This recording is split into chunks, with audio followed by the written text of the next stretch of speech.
Again, my name is Emily Mader, and I am the Program Manager of the Northeast Regional Center for Excellence in Vector-Borne Diseases, housed at Cornell University. So what are the Centers of Excellence? Well, essentially some critical gaps were identified by the CDC, NACCHO, and other groups in the research, education, and training in vector control. This was particularly highlighted by recent events, such as the Zika virus epidemic of 2015 and 2016, and the growing nationwide burden of Lyme disease across the United States. And there was really no existing funding sources to support applied vector research. Most funding is primarily focused on basic science research through the NIH and other federal agencies. So in response to this gap, the CDC made a call for region-wide centers seeking support for state and local health departments, working to improve training opportunities, and to conduct a lot of this enhanced applied research that's critical to public health. So we as the Northeast Regional Center were one of the 5 that were funded by the CDCs across the nation, and our funding period began in December of 2016 and will conclude in December of 2021. Our lead organizations are Cornell University, the New York State Department of Health, Columbia University, Connecticut Agricultural Experiment Station, the Lewis Calder Center at Fordham University, and Rutgers University. We support stakeholders across 13 states in the District of Columbia, which has a population catchment of 2.6 million residents. And so a lot of people living and working in the area where we are trying to provide this support and complete the mission given to us by the CDC.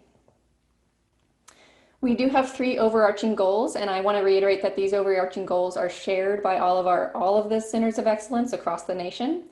We are all focused on innovative training for both the current and future public health entomology workforce, and we're also developing programs to address current workforce training resource gaps. We conduct an applied research agenda that is driven to develop new tools to prevent and control vector-borne diseases, as well as translate these findings into public health action. And third, we foster a community of practice wherein we support connections between public health, academia, and our communities, and we help build a framework that supports these broad connections across a very diverse workforce. And through this, we have developed an innovative collaborative network where we have strong community partnerships with leading regional and national professional associations. We have partnerships with state-level agencies that include departments of health, agriculture, and environment. We have partnerships with local agencies, including vector control, public works, and local health. And we also work with academic units at 17 universities and medical centers. So again, we're striving to provide a framework where these community connections in vector-borne diseases can be made and fostered. And our goal is to ease the administrative burden of making and sustaining these connections. And we are also, in concert with this, conducting research, mobilizing expertise, and evaluating vector-borne disease research needs and workforce needs on a continual and rolling basis across our funding period. So to talk a little bit about some of the impacts we have made thus far, when we're thinking about training for current professionals, we have held the Vector Biology Boot Camp 3 times thus far, and we are planning to hold it again in 2021. And thus far, we have worked with 60 vector surveillance professionals that have gone through our program. And through this program, they gain hands-on experience in field collections for ticks and mosquitoes. They participate in seminars on vector biology and vector identification, as well as do some hands-on labs in areas such as resistance assays and, again, vector identification and manipulation. We also offer online programming, so we have thus far reached almost 700 individuals through 4 live webinars, and we've also maintained these webinars as an enduring resource on our website for those who would ever like to go look at that material at a different time. And our online programming has included educational series on tick surveillance, pesticide resistance monitoring, as well as characteristics of invasive species, particularly the Asian longhorn tick. And we've also been able to support some targeted workshops where we've been working with about 141 professionals reached through these hands-on workshops and seminars, usually, a half day to an hour to 2-hour workshops. And we've also done community outreach where we've gone out into community community events and centers where we actually are able to talk about tick safety and mosquito safety with residents in the communities where we live and work. Thinking about training for our next generation, we are supporting an innovative program, a master's in science and entomology at Cornell University, where we have combined a curriculum in vector biology and public health. By the end of our funding period, we will have supported 10 individuals through this program. And again, they gain extensive training in vector biology, public health fundamentals, hands-on surveillance and control, and communication. And they also go out into the field and conduct applied research with a community member in the Northeast region. We also have a graduate and postdoctoral training program where we have currently 46 current and former undergraduate, doctoral, and postdoctoral trainees at all of our founding institutions. And really, these trainees are the drivers of our applied research in vector biology, our risk modeling, and our surveillance and control work. When thinking about our applied research impact, we have focused a lot of our efforts on enhanced surveillance and monitoring. So this includes extending our regional surveillance capacity, exploring novel lures for mosquito trapping, particularly for container breeding mosquitoes, looking at vector competence of native mosquitoes for exotic viruses such as dengue, Zika, chikungunya, Mayaro virus, and some others. And we've also looked at endemic viruses as well, such as Jamestown Canyon virus and Cache Valley virus. We've also been looking at the efficacy of multiple control products for tick and mosquito management. And we have developed the first on-demand pesticide resistance monitoring program available in the Northeast. And we continue to strive to provide rapid response to fill knowledge gaps as issues arise. So when the Asian longhorn tick announced its presence in 2017 in New Jersey, we were able to mobilize our network to develop a multi-institutional applied research agenda targeting this species. And from this agenda, we have learned a lot about this tick, and actually we've had some recent publications come out just this past week looking at the control of this species from this applied research agenda. We are also working on disseminating information and resources, particularly during the historic 2019 EEE outbreak. We were able to utilize the connections made throughout this network to share information broadly across our public health partner network. And we've also been able to engage in collaboration with our other regional centers of excellence across the nation to conduct a national tick surveillance practices assessment, where we learned who was doing tick surveillance, what their resources were, and what their barriers were, to provide a platform for how we can actually improve in this area of surveillance moving forward. And then we've also been looking at human biting risk from Asian tiger mosquitoes across major urban areas in the Northeast, particularly New York City, but also some other of our large metropolitan areas.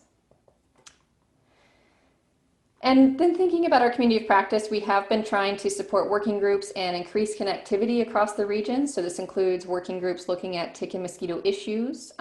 We provide a mechanism where our colleagues who are seeking resources or assistance can contact us to make connections across the region. We cross-promote events and job opportunities available through not only our website, but also through our social media platforms. And we are always eager to participate and contribute to, I guess now virtual conferences, but also conferences across the region that our partners routinely attend and engage in. I did want to spend just a moment to discuss our pesticide resistance monitoring network. So again, this is the first on-demand pesticide resistance monitoring service available in the Northeast. We have been engaging with local vector control units across the region with the major goal of increasing the capacity for resistance monitoring and efficacy evaluations across the Northeast. We have 4 primary components of this network, which includes a submission system where vector control agencies can send us their specimens, and we will process the assays on their behalf as well as upload results to ArboNet. We also provide kits where we can send kits and materials to vector control agencies so that they can conduct this work in-house. We do hands-on workshops and provide education to train people that they want to take this information back to their units and conduct pesticide resistance monitoring in-house as well. And we've also been able to collaborate with partners in the field to look at field efficacy trials on certain products or certain application methods of pesticides to control mosquito populations. So essentially, NEVBD has been striving to build a framework where we look at applied research, training, and the community needs across the region. Again, our programming conducts applied research, and the goal is that this research has direct public health implications.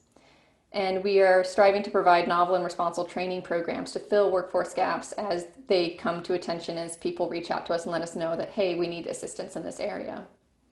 And our framework is building connections across this very diverse workforce where really the whole is greater than the sum of its parts. But I also want to mention that the discontinuation of support is going to result in the loss of some of these gains made. And we do have some stakeholders that will lose this support should the funding not be renewed by the Congress and made available to CDC. And this is especially critical when our public health system is taxed and the already unprecedented burden of the SARS-CoV-2 pandemic. I'm sure that many units across the country, and as well as people attending this meeting, have felt those burdens. But the vector-borne disease threats continue to emerge and grow across the United States, and now really is the time to bolster our investments in vector-borne disease programming at all levels. So, of course, I'm speaking from the perspective of the Center of Excellence, but this really does mean everything that supports vector-borne disease work at our local agencies, nonprofits, and centers of excellence, academic units, everything and above needs continued and increasing support. So how is NEVBD working on this? We are continually engaging with policymakers and elected officials, not only at the states where we have our core institutions, but also at the federal level. We are a founding member of the ESA Vector-Borne Disease Network, which is a targeted group and coalition aimed at strong advocacy efforts to support vector-borne disease work at the federal level.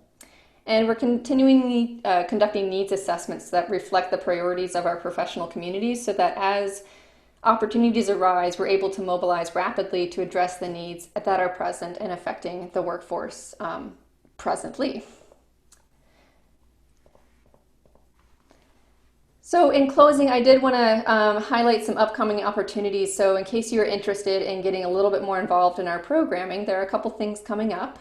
So the first is that we have 4 students in our Masters of Entomology program who are seeking internships. So basically in these internships, our students partner with a community agency, a public agency, it could be vector control or health, agriculture, any public agency in the Northeast, to pursue a research topic that is of mutual benefit to them. So something they can use for their research thesis, as well as provide a direct benefit to their partner in the field. So if you have an opportunity that you would like to explore with us and share with our students, please contact me so that we can discuss this potential further. We will also be having an annual meeting in January 2021. For obvious reasons, this is going to be a virtual gathering, much like today's, but registration announcements will be coming out in November, and we hope that you will join us. And lastly, we are going to be holding a 2021 Vector Biology Bootcamp, but details on the format of this program are going to be forthcoming. So please stay tuned. We should be able to tell you more about that come December. If you would like to connect with us further, we do have a weekly e-newsletter where we share job announcements, webinar announcements, and present news on vector-borne disease issues relevant to us in the Northeast. We have a Twitter, we have a joint Facebook page with all the other Centers of Excellence, and our website and program contact information are also on this screen. And with that, I will conclude. Thank you.